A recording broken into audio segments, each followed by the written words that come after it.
Bienvenidos al séptimo video en la capacitación de la suite de OrCAD versión 17.2 Lite. En este video veremos cómo crear un footprint personalizado utilizando el datasheet de un componente. En este caso utilizaremos un case, un soporte mecánico para una celda de litio, la cual tiene dos terminales, como lo pueden ver en la siguiente imagen. El primer paso que debemos seguir es abrir nuestro explorador y digitar DigiKey, el cual es un distribuidor de componentes online. Allí en el buscador digitamos CellHolder y en las diferentes opciones que nos aparecen elegimos las de soporte de baterías. Yo ya sé en qué página se encuentra mi soporte mecánico, por lo tanto lo busco. Como ven, es el mismo que tenemos a mano, y allí podemos descargar información técnica y el datasheet de un componente. Como pueden ver, aquí se ve la información sobre las medidas del soporte mecánico. Haremos PCB Editor Lite para poder crear el footprint, y con las medidas que vemos a continuación en el datasheet, que están en milímetros. Una vez abierto la interfaz, abrimos un nuevo archivo para crear un símbolo de componente. Creamos una carpeta en donde podemos guardar todos los elementos de este footprint y le damos el nombre que deseemos. El primer paso es ajustar el setup del diseño. Por lo tanto, cambiamos el sistema de referencia a milímetros, ya que el datasheet viene con las medidas en milímetros. Cambiamos el grosor de las líneas a 0.1 milímetros, de modo tal que no vayamos a tener problema a la hora de generar el Gerber file con el silk screen de este footprint. También ajustamos la grilla, por lo tanto damos clic a Apply y cambiamos el espaciamiento entre puntos a 0.1 milímetros. Seguido a esto, cambiamos el origen de la interfaz. Normalmente está en la esquina inferior izquierda, por lo tanto queremos dejarla en la mitad. Para esto vamos otra vez al setup y cambiamos el centro a 240 por 240. Como pueden ver, el centro ya está ubicado en la parte central de la pantalla y podemos crear el outline del footprint. El primer paso es crear la capa Assembly Top y Assembly Bottom. Para eso hacemos Add Circle, ya que nuestro soporte mecánico es circular. Elegimos el grosor de la línea, la capa en la cual queremos hacer el círculo, y miramos el diámetro en el datasheet. En este caso es de 11.175 milímetros. El radio. Ubicamos los dos círculos para Assembly Top y Assembly Bottom en el centro de nuestro diseño, como se ve a continuación.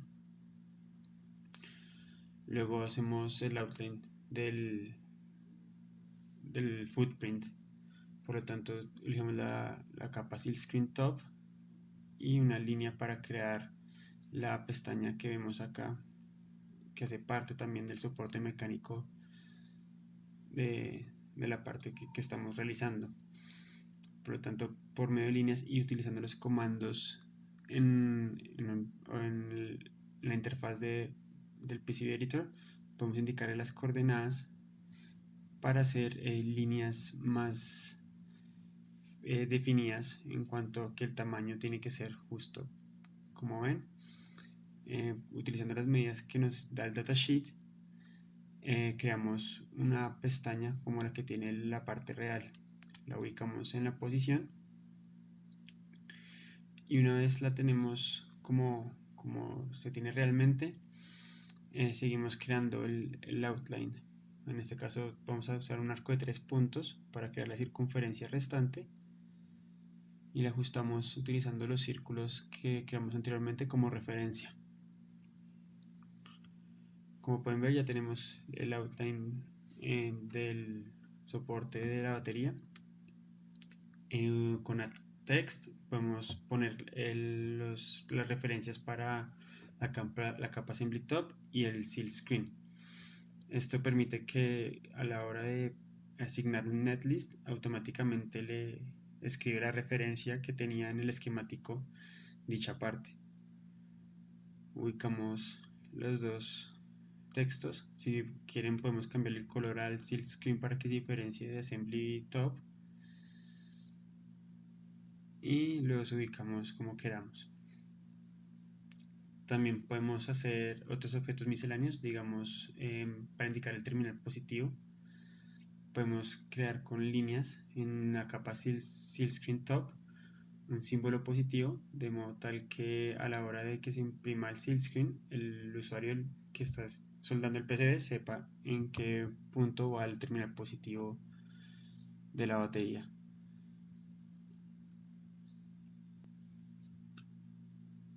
Bueno, ya tenemos el outline de la parte. Ahora vamos a crear los paths, por lo tanto haremos path tag editor y aquí vamos a crear los pines que tiene nuestro componente. En este caso tenemos dos pines. Uno será cuadrado, ya que por convención universal los terminales positivos son cuadrados, por lo tanto elegimos True Hole Pin y de forma cuadrada elegimos la convención a milímetros, ya que así están las unidades en nuestro datasheet. En Drill colocamos el diámetro de nuestro agujero, será de 1.5 milímetros. Luego en Drill Symbol elegimos el símbolo que queramos, yo elegiré un triángulo y le definimos el tamaño de alto y ancho. Luego en Design Layers elegimos la forma cuadrada para el cobre y especificamos el ancho de este en las capas que tiene el diseño. En este caso era 3 milímetros, de modo tal que quede una distancia entre el agujero y el cobre de más o menos 0.75 milímetros. Sin embargo, deben tener en cuenta aquí las especificaciones de su fabricante para hacer un pin correcto. Luego en Mask Layers elegimos también la forma cuadrada para el solder mask. Este debe ser mayor que el cobre que elegimos. En este caso, dado que nuestro cobre es de 3 milímetros el ancho, vamos a elegir un solder mask de 4.5 de modo tal que la distancia entre el cobre y el solder mask sea también de alrededor de 0.75 milímetros. En cuanto al solder paste, este debe ser menor que el ancho del cobre. Por lo tanto, como elegimos 3 milímetros para el cobre, aquí vamos a poner 2.75 milímetros. Hacemos lo mismo para la otra capa y ya finalizamos el diseño de nuestro pin. Lo guardamos en la carpeta donde hemos guardado el diseño del outline del footprint y le damos el nombre que queramos.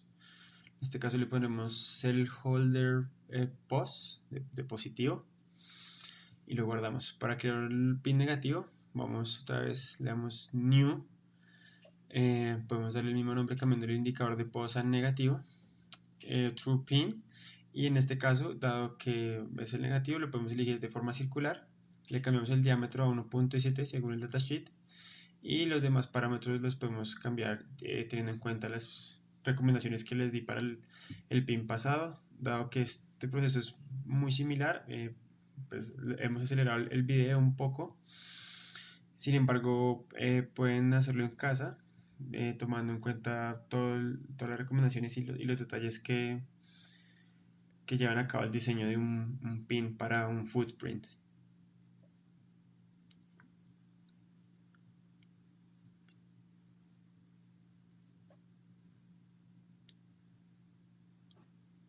Una vez finalizado, guardamos el pin negativo y nos dirigimos otra vez al diseño del outline de nuestro footprint. Luego vamos a Layout, Pins y en Path Stack digitamos Cell, ya que llamamos nuestros pins así, y elegimos el negativo. Como pueden ver, ya aparece el pin que hemos creado, le cambiamos el indicador a 2, ya que así es la convención del símbolo en Capture. Y con las coordenadas y la consola de PCB Editor podemos ubicar el pin negativo. Luego leemos el pin positivo y utilizando las medidas que nos da el footprint podemos ubicarlo a la distancia correcta según el diseño real en físico. Luego comprobamos la distancia entre estos dos pines y como vemos es de 20 milímetros tal como nos lo especifica el datasheet. Luego ya guardamos el diseño final y tenemos el footprint creado. En este video vimos cómo encontrar el datasheet de un componente en un distribuidor online, en este caso DigiKey, cómo entender una hoja de especificaciones de una parte, cómo hacer el diseño del outline basados en dicho eh, documento de especificaciones o datasheet, y cómo crear, editar y asignar paths utilizando OrCAD Path Tag Editor.